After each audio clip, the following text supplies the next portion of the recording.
Hi, StoreAutomator fans. Now we are today here in New York City visiting another valuable customers of ours, RBX Active. I have Adam here. We've been working maybe over 4 years now, but first time I have a chance to meet Adam, and it's a pleasure to be here. Thank you for inviting us. Thanks and for coming in. in this beautiful office here in the Midtown fashion district, I will Yes, say. definitely. Your office. I want to start with a little bit about you and your background. As far as I know, you've been in the e-commerce space for a while, but before that, you have experience in the retail.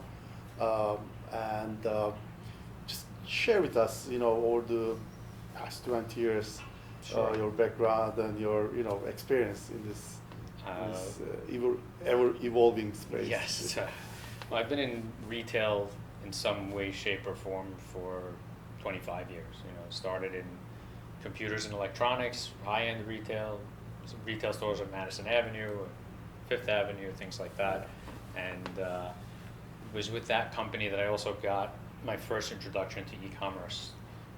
Very, very early on, had built a functioning website on old HTML and Oracle, and before Shopify or any template-driven systems existed. So that was really a good learning experience of just the nuts and bolts of how digital commerce works.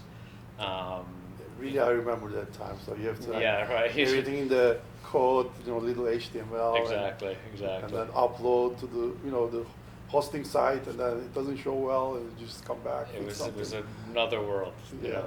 But again, understanding how things function on that level just gives you a much better understanding of what's going on under the hood with systems like Shopify or even a multi-channel software like StoreAutomator. So that was really invaluable. And then years after that, I was in retail in media, CDs, DVDs, VHS for a time. Also with physical retail stores, and that was also my introduction to Amazon.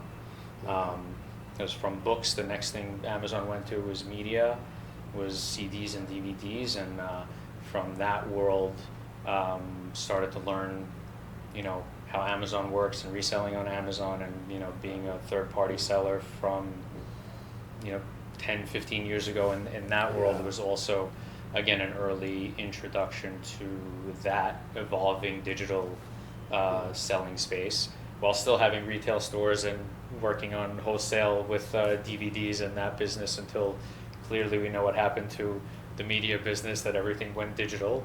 And that's kind of what led me to land here with RBX Active, an activewear company. Soft goods, apparel, a different world from where I came from. But commerce is commerce, retail is retail, consumers are consumers, and a lot of the same principles apply. And it was, thankfully hired some good people around me that understood the fashion business and retail merchandising from that standpoint, and married that knowledge base together to build out thankfully a successful direct-to-consumer business with the RBX brand. And RBX, during our maybe short history with RBX, even though it's 4 years now, actually 4 years plus, really RBX is one of the role model, I will say, in how the multi-channel e-commerce have to grow up.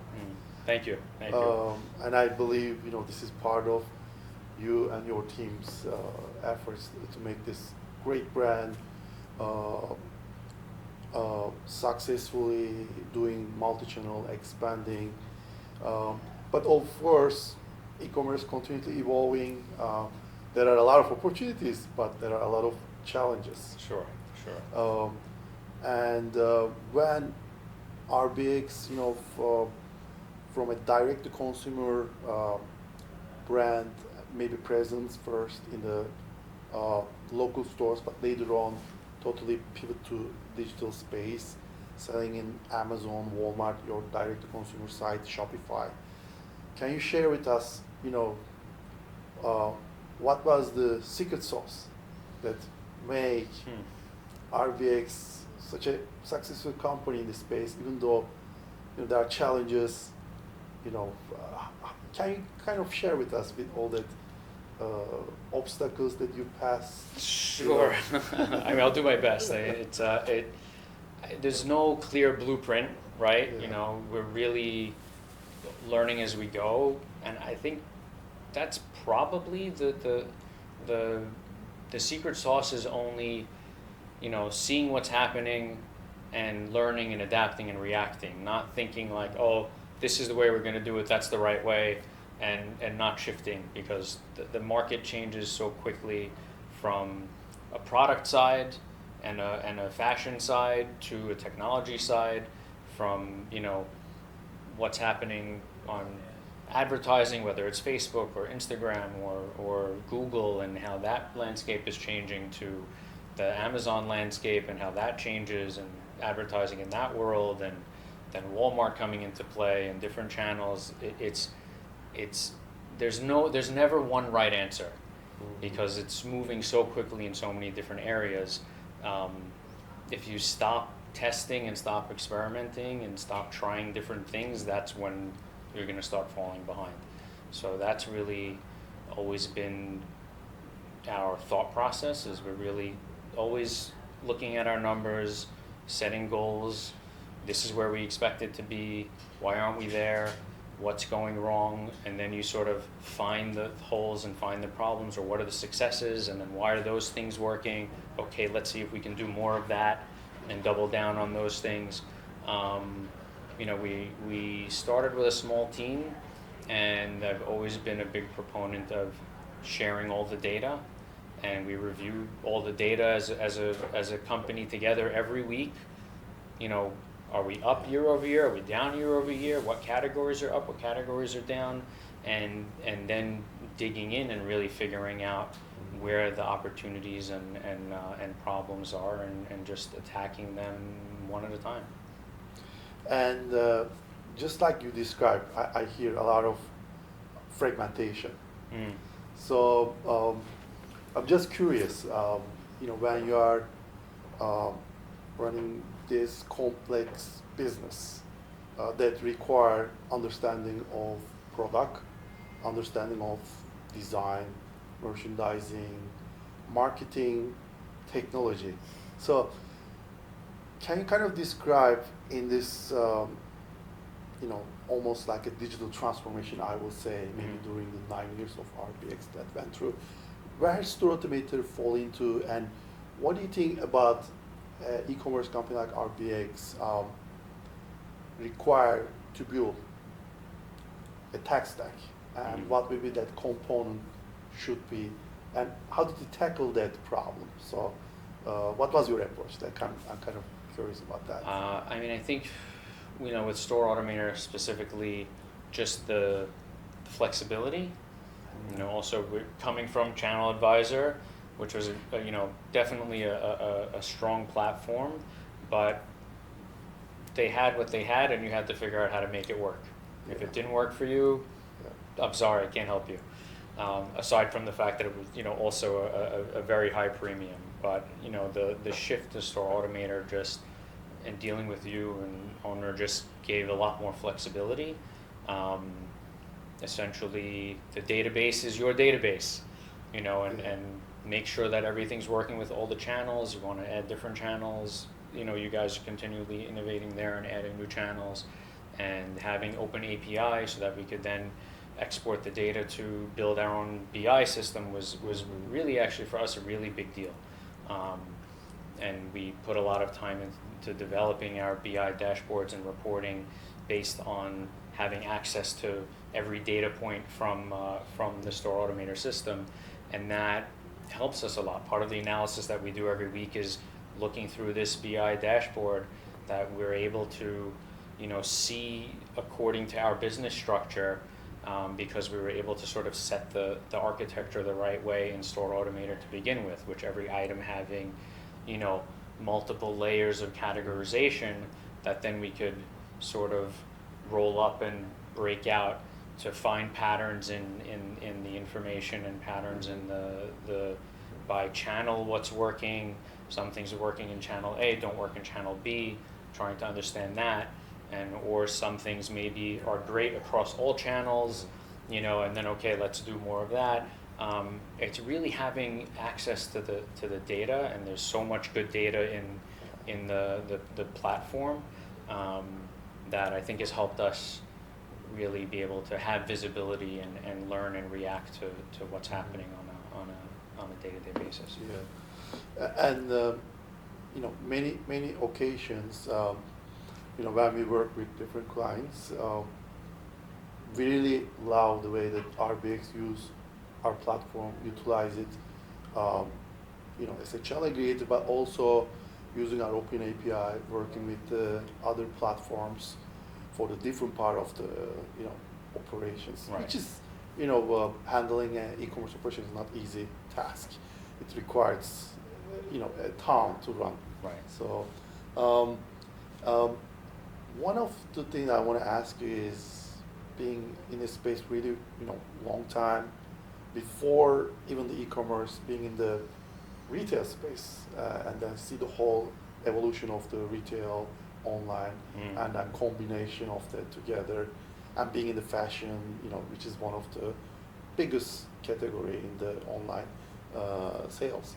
So what kind of trends you are seeing going forward? And I'm also curious about how we can continue partner together, so we can help RBX to achieve the, you know, the next milestones that you guys may have in this, you know, e-commerce. Yeah, a lot in there, certainly. I mean, you know, as far as over time and trends, you know, it's really an interesting balance, because as much as things change, a lot of things are the same. Consumer behavior is still the same, you know, habits are still the same, trends still come and go. So a lot of those principles don't change, whether it's a retail floor or a digital, you know, merchandising. You know, one of the things in that you almost have to relearn in the digital space is that you're not limited by the four walls of a retail store, or how much room there is on the rack, because there's a lot of you know, previous best practices of how merchandising should be done that come from physical retail, and those rules don't really apply to digital retail. Yeah.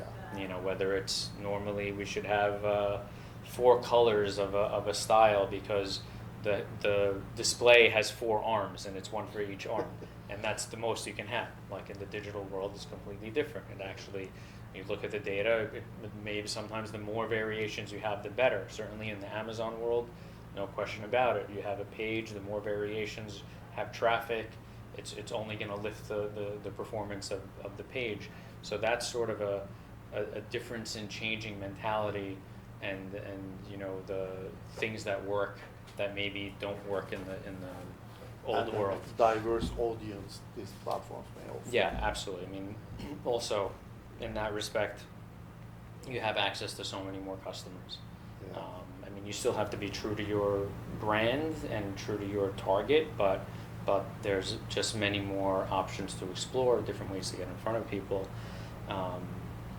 You know, that's between different channels. There are people that are only going to shop on Amazon, different than people that you can capture on your website. You know, Walmart has its base, so they don't necessarily cannibalize each other.